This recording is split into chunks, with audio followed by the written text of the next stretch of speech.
This has been one of the most requested product reviews we've ever done. Everybody and their dang mother wants me to review this. Heck, even my own mom's asking about this. Hold on a second. What? Tyler? Yeah? Have you reviewed that Makita mower yet? Oh my gosh, all right, I'll do it. So yeah, for whatever reason, people have been wanting me to review this mower like crazy. So I'm gonna put it through the TLR gauntlet. I'm gonna talk key features, run time, charge time, and some of the pros and cons, and ultimately whether or not we're gonna give this the TLR stamp of approval or denial. Let's get into it.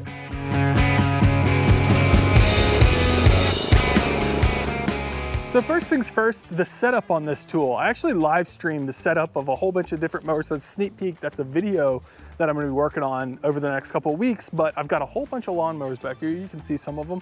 I'm gonna put them head to head to head, but I unboxed this Makita lawnmower and it was actually pretty difficult to put together, but I live streamed it and it was like painfully awkward. Really weird, because on these videos, I can kind of polish up my reactions a little bit, but when you're live streaming and it is what it is. So that was a little goofy, but I'll put a link up here if you wanna watch that. But the setup on this, you actually had to bust out some tools, which was kind of annoying. I mean, these days, most of these mowers come ready to rock and roll out of the box in terms of setup, but you had to use tools and a whole bunch of, it was actually kind of difficult to put together. So honestly, not a great setup process with this Makita mower, but I guess realistically, it took me like, I don't know, 10 minutes. So now that we've got the lawnmower set up, then we subscribe to the lawn review.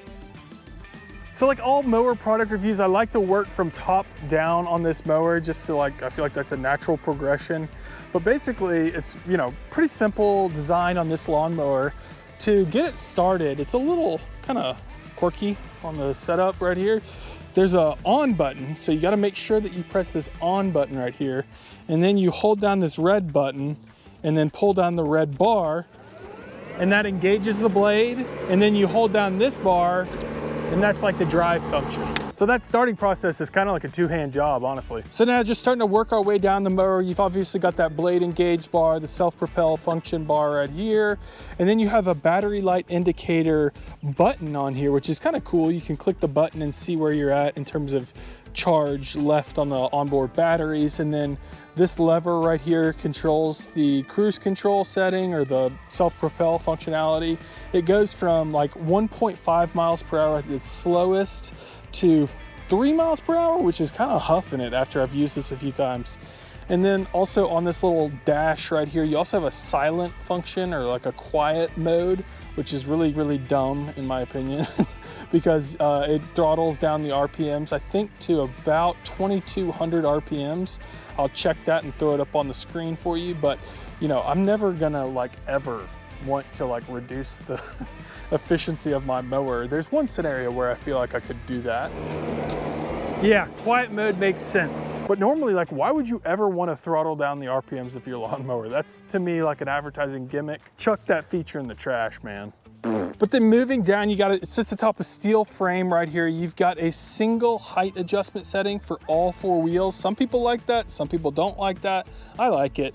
But there's 8 different levels right here, ranging from 1 1/4 inch all the way up to 4 inches for you tall fescue guys. You know, some of your cool season grasses, but a lot of your warm season guys will cut it down real low. But as always, I always say, cut your lawn high for them roots. But some heavy duty wheels, I think these were 6-inch wheels if I remember correctly. But again, I'll make sure I look that up, but they are pretty heavy duty wheels compared to some of the other ones that I've tested. And this mower sits atop a 21-inch steel deck with this nice brushless motor. You've got the battery housing right here. It's nice, you got some weather protection on that.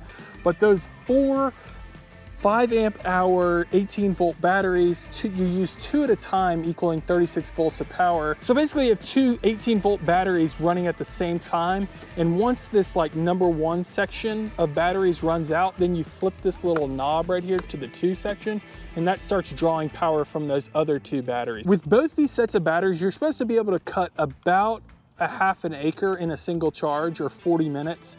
We'll obviously put that to the TLR test here in a second, but that's the advertised runtime, is about half an acre, or equating about 40 minutes. And the motor on this Makita produces about 2,800 RPMs. That's kind of like meh in this industry. We'll see how it actually does.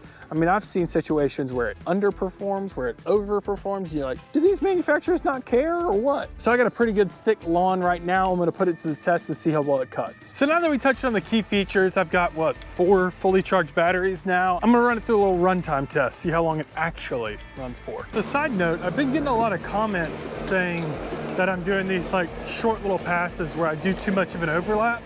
I do that intentionally so that I make sure that I get every grass blade, because if I'm not overlapping, you know, where the wheel is, it pushes down that grass and then you end up not cutting that grass. So that's why I overlap. So yeah.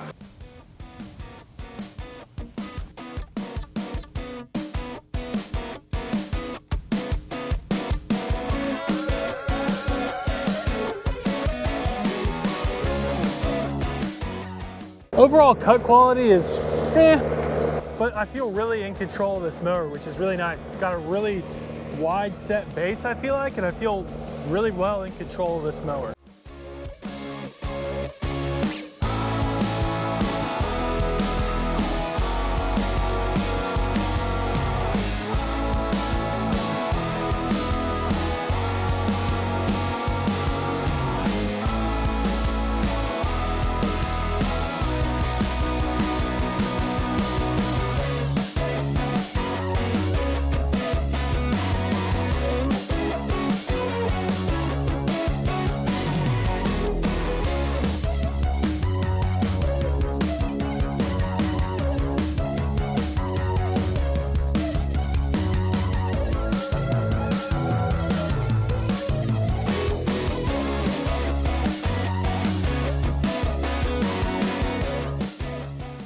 Getting started on the backyard, and I could tell that the battery's getting low because, man, it's getting slow. And we are about at, I don't know, 36 minutes, so it's pretty dang close to advertised, but we'll see how much juice is left in the tank.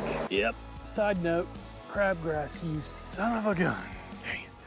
Almost right at advertised, 38 minutes and 39 seconds. So right on advertised, but I was thinking about this. I still have another set of batteries, so it's really not 40 minutes of runtime. If you buy the option that I got, it's actually 80 minutes of runtime. So I think you could actually get half an acre with 80 minutes of runtime, but if you buy 2 batteries, you can get 40 minutes of runtime and about a quarter of an acre, but if you buy it with the 4 batteries, you can get obviously about a half an acre with about 80 minutes of runtime, so.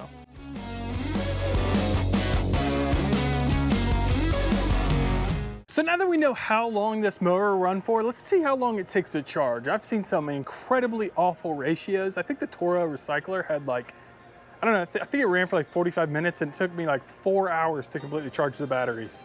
Horrible ratio, but we'll see what this one does. It was advertised for like 45 minutes, but you never know with these brands, seriously.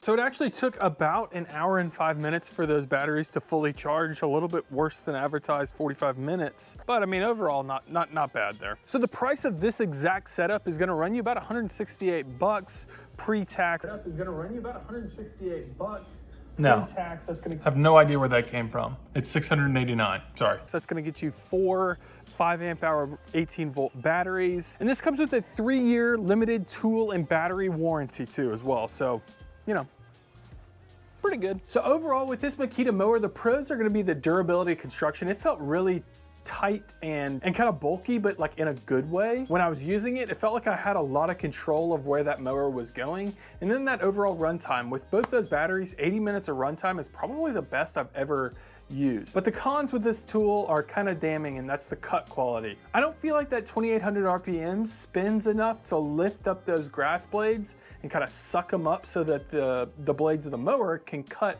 the grass really uniformly. There were a lot of missed blades. Honestly, the motor on this Makita mower just felt cheaper, not as powerful as some of its competitors. So guys, finally, now that we've talked about the key features, done some runtime, charge time tests, and talked about the pros and the cons, this ultimately is not gonna get the TLR stamp of approval. I pride myself on giving you guys honest product reviews and my true feelings about a mower.